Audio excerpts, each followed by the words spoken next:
Hello. Hello, everyone. So today I'm very excited to talk about this topic, what predicts the long-term home price appreciation in a city. Today, I'm not going to talk about bubble bust or short-term housing price fluctuation. Rather, I would like to focus on the long-term home price appreciation driven by the fundamentals. Okay, first of all, let me show you this nominal home price appreciation between 1995, the previous housing cycle bottom, to 2012, the latest housing cycle bottom for the 30 largest metropolitan areas in the United States. So during this 18-year period, as you can see in this chart, San Francisco has the highest home price appreciation, 140%, followed by Boston, New York, and Los Angeles. So during this period, Los Angeles home price appreciate 122%, which is about 4.5% compound per year. And this is Inland Empire, 68%, Chicago, 48%, and Las Vegas, barely 1%.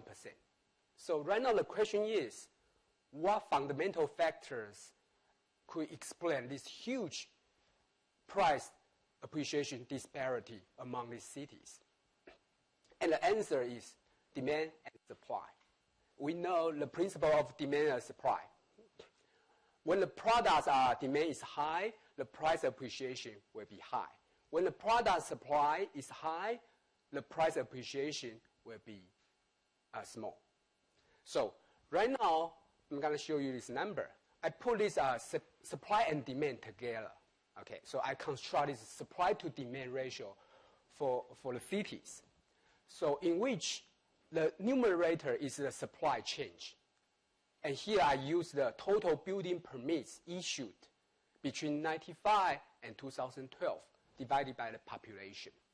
And the denominator is demand change, in which I use the personal income growth between this period.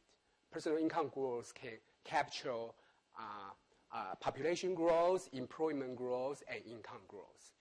Okay, so before we go to the chart, think about that. If the ratio is small, it means what? It means the supply change compared to demand change is small. So it means supply did not catch up with the demand growth. On the other way around, it means if the ratio is small, it means the demand growth outpaces supply growth. So if we had this smaller supply to demand ratio, we should expect the higher home price appreciation. And actually, that is exactly what we see in this chart. San Francisco, Boston, New York, Los Angeles had very low supply to demand ratio. So actually, Los Angeles, the ratio is 3.3, which is the second lowest one among these 30 cities. And I calculated the average for the 300 metropolitan area. The average ratio is 8. If I calculate the whole nation, the ratio is 11. And this is Las Vegas. The ratio is 16. It means that they build much more home than their demand. Okay. Okay. So right now, let me show you the correlation between the home price appreciation and the supply to demand ratio among 300 cities in the United States. Okay. So each dot represents each city, and the vertical axis is the home price appreciation between 1995 and 2012. And the horizontal axis is this supply to demand ratio. So as you can see, when we get larger supply to demand ratio, we will see the home price appreciation getting smaller. So this is exactly what we expected. So the next question is, why do some cities have this low supply to demand ratio, like Los Angeles? Why don't we build more? Okay, the answer is twofold. Number one is natural constraint, geographical constraint. And number two is man-made constraint, like a regulation. So here I'm going to show you a very good indicator of this natural geographical constraint. The percentage of undevelopable area within 50 kilometers of the metro center. So undevelopable area means like a city surrounded by the ocean, high slope mountains, internal waters, wetland, river, those kind of things.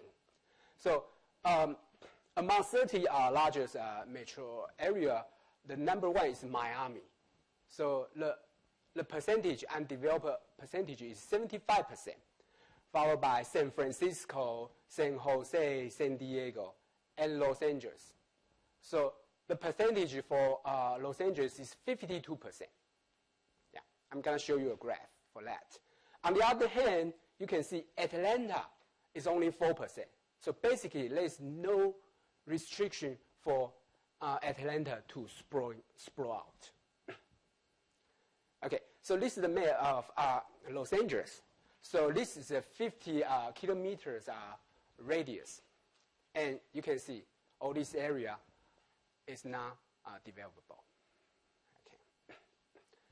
Okay, and here, let me show you the correlation between the home price appreciation and the percentage of undevelopable area.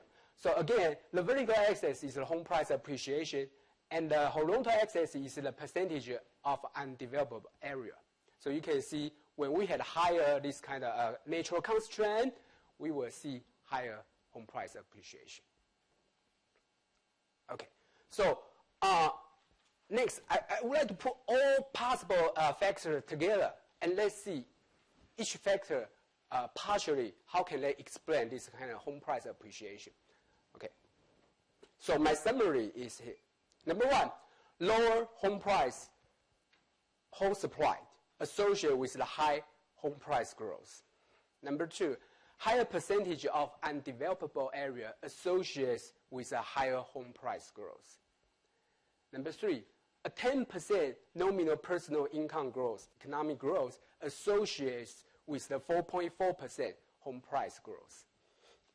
Number four, an additional school year of the residents in this city associated with 0.7% home price growth per year. It means human capital. A city with a higher human capital, we will see this kind of high home price appreciation because probably the city will have a safer environment, better quality of life, and better school. And finally, ocean, east-west coast, amenities associated with 0.8% higher home price growth than inland regions per year. So right now, from an investor or home buyer's perspective, what is the long-term outlook for Los Angeles? Okay, so Los Angeles, we have this, as you have seen, we have low home supply. And right now, David will talk about that. Right now, we have been relaxing our regulation, but still, recent year, the number is improving, but still, we are still below the national average. And number two, as you see in the map, we have this 52% undeveloped area. It will never change. And economic growth, we will have economic growth in Los Angeles. Maybe not quite as good as a Bay Area, but we still have that. And human capital. Okay, Los Angeles human capital, as you had heard from me in the previous conference, we're not very good at that. We have very low human capital compared to the national average. But we are improving right now.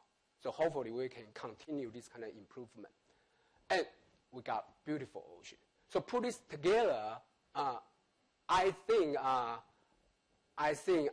Los Angeles housing market in the long run is very bright.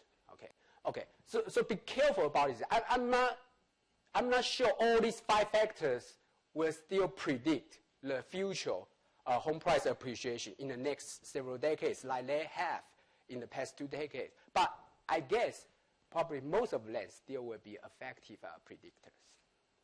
Okay, conclusion.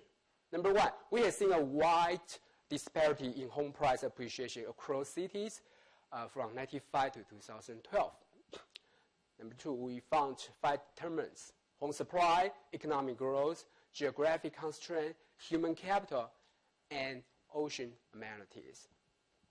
And number 3, Los Angeles has had a higher home price appreciation than the national average, and housing affordability problem will come again, I believe.